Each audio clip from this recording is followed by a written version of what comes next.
আল্লাহর নবী যখন তাওহীদের দাওয়াত শুরু করে দিলেন, একাত্মবাদের দাওয়াত শুরু করে দিলেন, সত্যের দাওয়াত শুরু করে দিলেন, হকের দাওয়াত শুরু করে দিলেন, যখন লা ইলাহা ইল্লাল্লাহ দাওয়াত শুরু করে দিলেন, তখন যারা ঈমান এনেছিল তাদের এমন অত্যাচার শুরু হয়ে গেল, আল্লাহ নবীর উপরে এমন অত্যাচার শুরু হয়ে গেল। ইস্তেমরার চালানোর ভাইরা এমন অত্যাচার, যেমন হযরত বেলালের উপরে এমন অত্যাচার হতো আমার ভাইরা। হযরত বেলালকে উমাইয়া রাত ভর মারপিট করত, সারা রাত তাকে মারপিট করে দিনের বেলা থেকে গরম মরুভূমির উপরে, গরম মরুবাড়ির উপরে থেকে শুইয়ে রাখে, চিৎ করে টানা হিসরা করত আর বলতো, বলো ও বেলাল, বলো যে তুমি রবকে স্বীকার করে রবকে ছেড়ে দাও, অর্থাৎ মুহাম্মদকে স্বীকার করো, নবীর কথাকে তুমি স্বীকার করো, রবকে তুমি ছেড়ে দাও, তোমাকে আমি ছেড়ে দেবো, রবকে তুমি ভুলে যাও, রবকে তুমি স্বীকার করো, আমি উমাইয়া আযাব দিয়ে দেবো। কিন্তু বেলাল এত অত্যাচার করে, এত কষ্টের পর বেলালের ভেতর থেকে আওয়াজ আসে, আহাদ আহাদ আল্লাহ আল্লাহ আল্লাহ। ভাই আমি ইস্তেমরার চালাচ্ছি,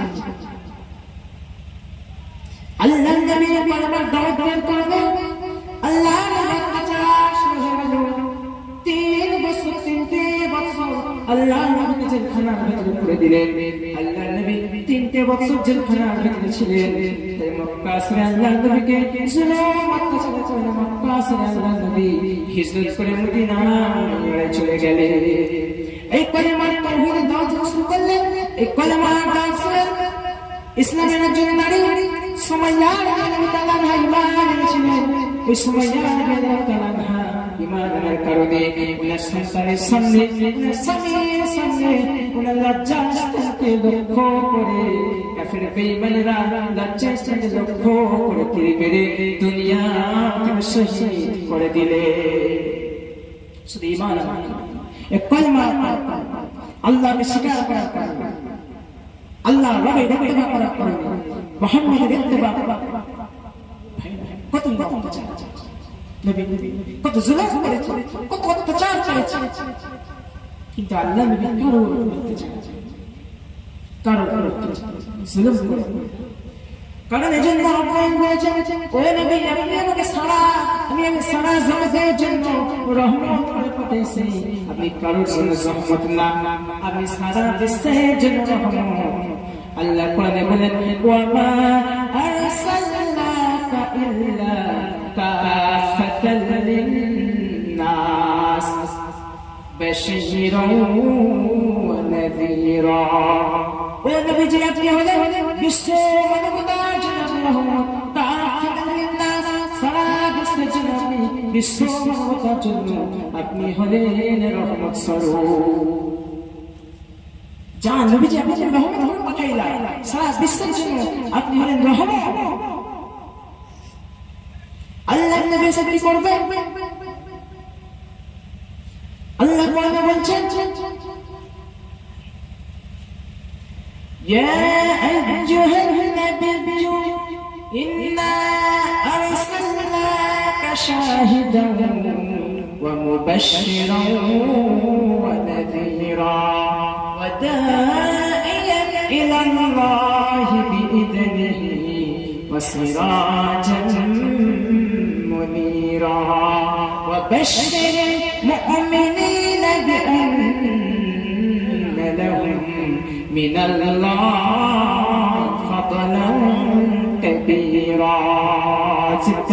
الله أكبر. ونرجع النجاة دنيا النجاة পৃথিবীর আপনি যান, আপনি হলেন সাবধানকারী, আপনি মানুষকে সাবধান করবেন, সতর্ক করবেন, সুসংবাদকারী। ও নবীজি আমি আপনাকে সূর্যের প্রদীপ আমি আপনাকে পাঠাইলাম। ও নবীজি আপনি যান, মানুষকে আপনি সুসংবাদ দেবেন। কিসের সুসংবাদ দেবেন? যারা আপনার ডাকে সাড়া দেবেন, যারা আপনার ডাকে সাড়া দিয়ে আসবেন, তাদেরকে আপনি জান্নাতের সুসংবাদ দান করবেন, আর তাদেরকে জাহান্নামের কথা বলবেন, ভয় দেখাবেন। যারা জিনাহের দিকে ছুটবে তাদের ভয় দেখাবেন, সতর্ক করবেন, সাবধান করবেন। ও নবীজি আপনি এই জন্য পাঠাইলেন সুসংবাদকারী, ভালো কাজ করবে তাদেরকে আপনি জান্নাতে সুসংবাদ করবে।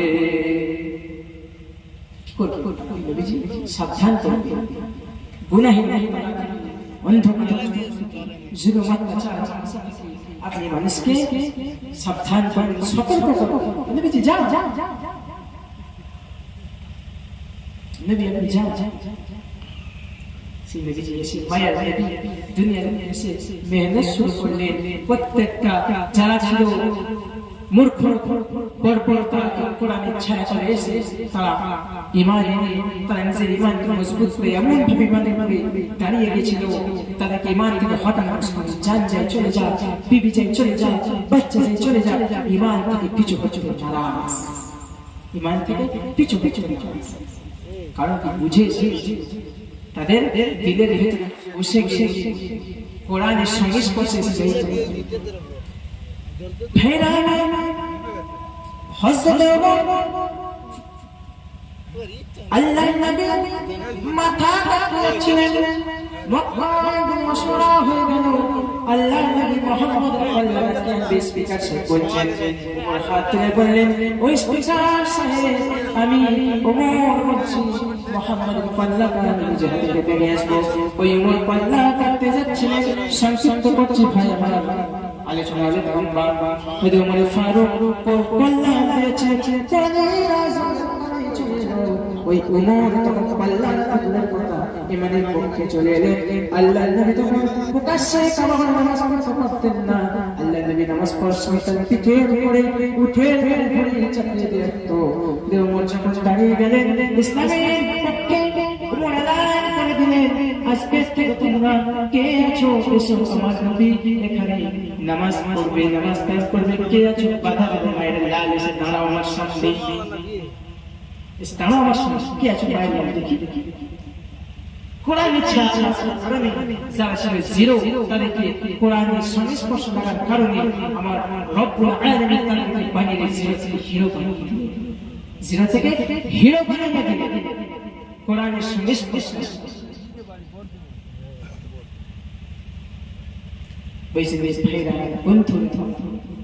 কোরআন বলে কত লাভ, কত নেকি। কোরআন পড়লে আজকে কোরআন ছাড়ার কারণে ধর্মীয় শিক্ষার অভাবের কারণে জাতীয়তা আজকে প্রত্যেকটাকে বাড়ির বাচ্চাদেরকে বাংলা শিক্ষার জন্য, ইংরেজি শিক্ষার জন্য, বিভিন্ন দুনিয়াবী শিক্ষার লাইনে মেহনত করা হচ্ছে।